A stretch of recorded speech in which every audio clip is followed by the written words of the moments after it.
Hey guys, just as an FYI, this video is going to be a series, a couple videos showing some footage I recorded from the Triangle Simulation Society. And this first part is mainly going to be the interview I had with David before the first night. And a lot of it is going to be showing the Carnage and Glory system and him explaining how it works and all that good stuff. So I'll have some footage from the actual interview itself, but I'm going to overlay a lot of that with video I took during the guys actually playing, so you can see a lot of the cool miniatures and the setup and the terrain and all that cool stuff that they had set up. So you'll hear us talking in the background, but I'll have the overlay showing all the cool minis and all the gameplay going on. I am here with David. I'm sorry, I forgot your last name. Bonk. B-O-N-K, yeah. And he invited me here to the Triangles Miniatures Convention. Right, the Triangle Simulation Society, and this is kind of our mini con to coming out of the COVID shutdown, trying to get people together again. Yeah, it's nice to see everybody out having fun and relaxing. Yep. At the VFW too, which works for me because I gotta love that. Loving all the miniatures. So can you tell me a little bit about the game that I've got in front of me, and I'll put some overlays. Okay, well this is a Napoleonic scenario for 1813, Poles and French against Russians and Prussians. We use, a lot of the guys in the group here use a rule system called Carnage and Glory, which is a computer moderated system. Yeah, that's why I noticed that the Carnage and Glory 2, so I'm assuming the second iteration of the system. Yes, this is the Windows version. The original version was a DOS version, so they'll tell you how long he's been in development of this system. I've been associated with the author of the system since 1990, and so it's constantly under revision. He doesn't do this as a career. This is a hobby for him. He's an architect by profession. So it's kind of like ASL. It's been around for a long time. That's right, it has, and so it has different modules. There's a module for the American Civil War, for the American Revolution, for the 7 Years' War, for the Napoleonics. What else? Pike and Shot, and the Great Northern War. So most of the pike and musket and horse periods he's covered.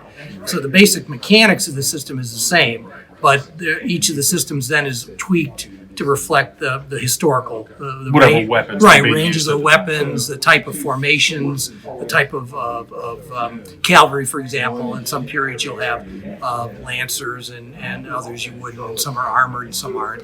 So the system is designed to minimize what players have to worry about as they're playing. In most typical traditional miniatures games, there's a lot of charts. It's just like board games. There's charts, and you're rolling dice, and looking up things and computing things in your head. Computer does everything. The only thing you have to worry about on the table is what are my units doing? What condition are they in?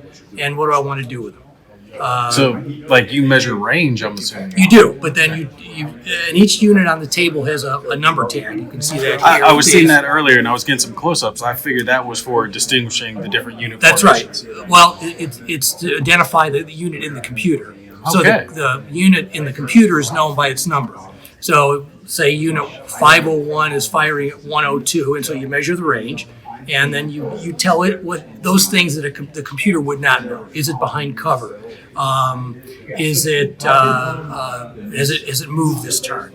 Those kind of things. But it knows what formations both of the units are in, how tired one or both of the units are, because it's keeping track of that. As if you move normally in a turn, you're not incurring fatigue. But if you change formation, if something bad happens to you and you run away or retreat, you're incurring fatigue. If you fire, you're incurring fatigue. So in most games, if you've got a 10% chance of a hit, I'll just roll it. Yeah, D10, look at right. 10. In this game, you may do more damage to yourself firing at 150 yards than not. And it keeps track of all that. And you're saying it does the dice rolling as well? It does, and that's probably the thing that a lot of traditionalists don't like about this. That's what I noticed. I'm walking around the table and I see no stack of dice. No dice. Okay, where the hell are the dice? Right. They must be in their bags. Yeah. They love their dice. And I'm aware that there's a lot of grumbling about, for example, the random dice roller in Vassal and some of the other things. So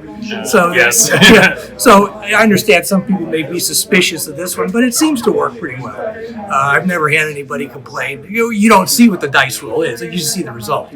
Okay, so it just tells you unit incurs X amount of losses. One side won, the other side lost. That unit has to retreat. The other unit stays, or whatever it does. Is it a standard retreat, or is it so many inches? It's an initial, like if a unit loses a melee, it'll recoil 150 paces immediately.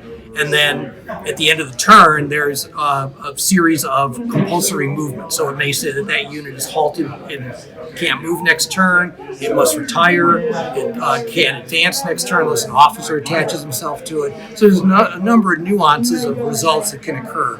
That means two people really can't play this game, can they? You require a game master. Well, not necessarily. If all the players know how to run the system. So I might, if I'm playing the French, I'll be out moving, firing, and my opponent can be at the computer entering the data. And then as soon as I'm done, we switch. And if you're shooting at 100, he says 150. Yeah, I trust him. I trust him as far as that goes, I understand. A little bit of trust has to be in that. Right.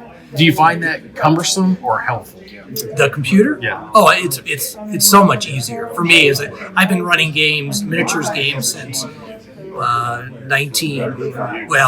got into the hobby first in 1971, and I played miniatures. But I've really been back into hobby since around 88, running games. And I started off with the traditional dice and tables system, and it gave me a headache as a game master, and I kind of dread it because then I have to figure out, I got to figure out again, remember all the things that I'd forgotten if I hadn't run that system in the last 6 months. I gotta say, I find this amusing because I've played a lot of 40K, and you know what 40K is. Yeah. And more younger players are going to gravitate towards things like 40K. Right. But I would say they're kind of behind the curve because they don't have a system like this. They don't operate anything like that. It's still big piles of dice. Still having to measure everything out, keep track of everything yourself. You're going to forget many of your actions with your units. And you've got a computer telling you everything. So us old fogies are kind of a step ahead of the curve. At least in this system, yeah. And it's interesting. Nigel, who has created the system, was really at the forefront of introducing that, although he wasn't the first. I was introduced to a couple different systems were the precursors to this from other people. And I thought, well, this is the coming wave. And so I gravitated to this one. But then things have just kind of fallen off the cliff. You read randomly, a lot of people who do naval games, for example, there's a computer-based rule system for that keeps track because there's a lot of calculations in that, not necessarily sail games. More like World War I, World War II, where the ranges are huge and there's all these calculations, because some of these naval rule systems get into a lot of minutia about the angle of the shells and the armor and everything else. I've been playing a lot of naval stuff here recently. I've recently been looking into Warlord games. I forget the exact name of it. Atlantic Fleet. Or the Black Ocean. Black Seas. I actually just covered that one a couple of series back. Love Black Seas. They did real great with that one. But with the Age of Sail games, you find, and the modern stuff too, World War II stuff, so much of it is abstract. And it kind of has to be.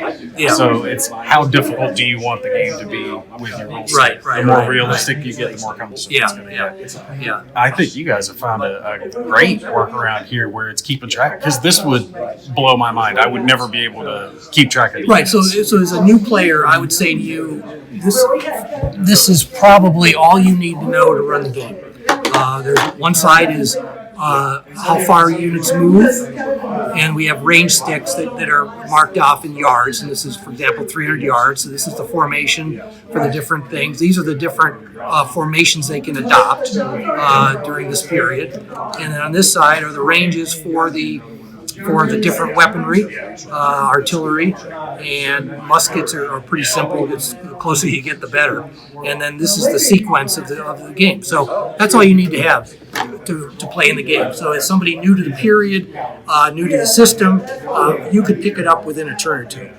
You would get a good feel for what's happening on the table. Now, having familiarity with the period would help, because some of the nuances of this is a line better than a column in this period. and in what circumstances is one better than the other. Those are things that you wouldn't be able to pick up. My experience is pretty much limited to Total War. Yeah. So, okay. Square formation is against cavalry charges, right? Right. Okay. Hey, there you we got go. It. You got it. I got part of it. I gotta say, this is excellent. I love the fact that pretty much the majority of the information you need is right here. It's easy to keep track of, and almost the entirety of the game is being run for you, so you can play the game rather than books. Right. One of the things I noticed at some of the other conventions I've been to, especially with counter-heavy war games, that you spend so much time dug into the player aids, into the rule booklet, make sure you're doing it right, that you can't even complete a whole turn in a matter of hours. Right. Especially depending on how big the game is. Right. Like, you said you are into the board game. Yeah. 1985 Under an Iron Sky, recent one that I covered. Love the game, love the system. Think they did an excellent job with it, but they have so much Chrome in it, so much covering all the little specifics that it takes a while to get through a turn. You know, my evening is one side's turn. Yes. Especially if you're doing it solitaire like I am. This is great. I expect you guys are going to get the game done tonight. We'll probably do it. Each turn is 15 minutes of game time. This is a fairly large game with experienced players who know exactly what information I at the computer need and what sequence I need it in. You can almost play in real time, depending on what happens. I'd say that in this game we'll probably be playing 20, 25-minute turns. So we could play starting at 6. We're going to probably play for 3.5, 4 hours. Now, real quickly, the initiative system for this is dice off or no? The system itself compares both sides' morale and fatigue, and at the beginning of every turn, it gives one side or the other the initiative to either take it or give it. And depending on kind of what you're doing at the time, you either want it or don't want it. If you're in a defensive posture, you probably don't want it because then you could react to what your opponent does during the turn. But if you're in an offensive posture, you want to be because you get a jump on the charges. Your guys get to move first and a little further than the other ones. Do you mind fleshing that out for me just a little bit more? Yeah. And is it a I go, you go, as in you're going to do your entire side and they do their entire side? Yeah, so there's no reaction that they can make other than units that are put on a reaction, so mostly cavalry. So if I charge your cavalry, they can react by counter-charging or attempting to. Okay. And so the system will go and through. it's going to tell you whether or not you're successful, Yeah, that's right. Based on your fatigue, whether you've got an officer attached to you. And so through the course of the game, it's keeping track not only of individual units, but then broader commands. So there is a brigade level assessment at the end of every turn of how well brigades are doing. So when a brigade gets brittle, there are 3 stages. One, it can be cautionary, which just means beware. The second is a situation where they're stopped, trying to reorganize. So none of the units in the brigade can move forward and initiate charges. And then the third level is they actually have to retire. So, and then there's a bigger... retire as in leave the battlefield? Start to retire, yes. Now, it doesn't mean they'll make it all the way off. If for one turn, they have to at least move a certain distance. Next turn, if they've regained fatigue and things are good in terms of rallying, they may return to normal. They can come back into it. Yeah. And then the system also takes into account the morale of the entire army, and so it's comparing every turn. There's a comparison starting at 100. So let's say after turn 4, side A is at 95%, and side B is at 90%. So the break point, you can set the break point anywhere but no lower than 65%. We typically live at 75%. So as soon as one side or the other hits 75%, basically the game's over. There will be a complete morale loss for that side. Now, the only difference in that is that if both sides, and I've had games where both sides are falling very close to one another, you've got to at least have a 3-point spread when you hit 75. So if I had 77 and I got 75, I wouldn't lose that morale. We might still both be cascading down to the first person to 3-point spread wins the game. As long as that spread doesn't get wider than 3 points. Well, that makes sense. Not everyone was the Spartans. Everyone didn't fight to the dead. That's last right. Dead man. That's right. So that's nice that it keeps track of that. Plus, it gives you ability to control how long of a game you want to play. Right. Yep. Yeah. And there is a campaign system too that goes along with this. So that's based on paper maps, and you run the campaign through the system. And when units come into contact, you have a choice of either resolving the combat, if it's a minor combat, in the system and just going on, or you download the units into this program. You can fight it out on the table, and then you return the units into the campaign and move on from there. Now, tell me this: if someone wants to get involved with this system, they want to get involved with the Conquest Glory 2. Carnage and Glory. Carnage and Glory. Carnage and Glory. Yep. Is that just an app they can download? Do they need to purchase there's a it somewhere? website. If they just Google Carnage and Glory, it'll take them to the website, and he does electronic transfers of the files, so you can buy it online. And I think he has a deal where if you buy the base system in any of the periods, then some of the add-on periods are not at full price. So you get a package. Okay. And you would be choosing what time period? Right. So the package that covers for example, the American Revolution is also the 7 Years' War package. So you can either choose one or the other. The package that covers the Marlburian period also covers the Great Northern War. So if it's within that same time period, it'll cover both. Does it include anything besides just the app? I mean, like, are there campaigns or scenarios? He has a series of campaigns, downloadable campaigns. So if you want to just download all the units, because one of the challenges some people have found with the system is before you can play anything, you've got to go in and create the units. So it's basically a database. You go in and you create the unit based on a historical order of battle. And then once you've got the army list created, you go into that army list and you can select units that you want to put into a battle. Okay. And download those into a file that then becomes this file, and then you can upload it. I'm assuming all based on a relative points list, similar to something. Yes, yeah. So you rate that, you give the units their strength, what they're armed with, and then you rate them their combat capability and their training, whether they're militia or veterans, and then it gives a number of points for that unit. So if you want to do a point-based scenario, it'll keep track of how many points each side has as you put the units into the system. Just out of curiosity, do you have to be historical, or can you be ahistorical and do a huge gun line of cannons if you want to go that route? No, yeah, you can do whatever you want. Most of the games I run are based on a historical situation, but not necessarily historical. Or I'll take, for example, I've run a couple times battles from the American Revolution in the Napoleonic period, just putting both sides in the same situation that the American Revolution generals were in. Just so, and usually they're fairly well-known battles, so I don't want people to know immediately that I'm running the Battle of Brandywine, in the French against the Russians. So, well, they might pick up on it. Yeah, eventually. Yeah. And just out of curiosity, because my people are be a little curious on it, is there any solitaire system with it, or is it generally just no? It's well, you could play solitaire as long as you want to run the computer and move the units and kind of see. And I'll do that if I have a scenario where I think, well, is this too unbalanced?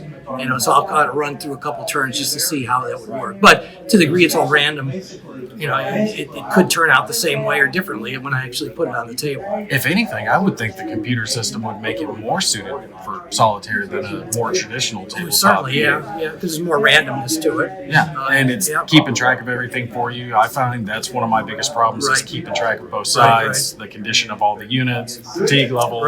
Right. Are they retreating? Forget that, hey, this one's shaking, things like that. If I have something keeping track of all that, I can focus more on the game. Yeah. So you guys are going to be getting this started here real soon? Right, in about 10 minutes. Yeah. Well, I won't hold you up anymore. I do want to get some footage when you guys start, and especially how the computer system works. But I do appreciate you sitting down with me. Thanks for coming. Yeah, appreciate it. Excellent. I had no idea about that system. That sounds awesome. Yeah, I'll show you how it works. You can watch a couple turns. Oh, yeah. I'm definitely going to check that out. Okay. Thanks, David. Okay. All right, so that was just the quick interview that I had done with him on the Carnage and Glory 2 system. Like I said, I'll have some links in the description. You guys can go check it out for yourselves, see if you're interested in it or not.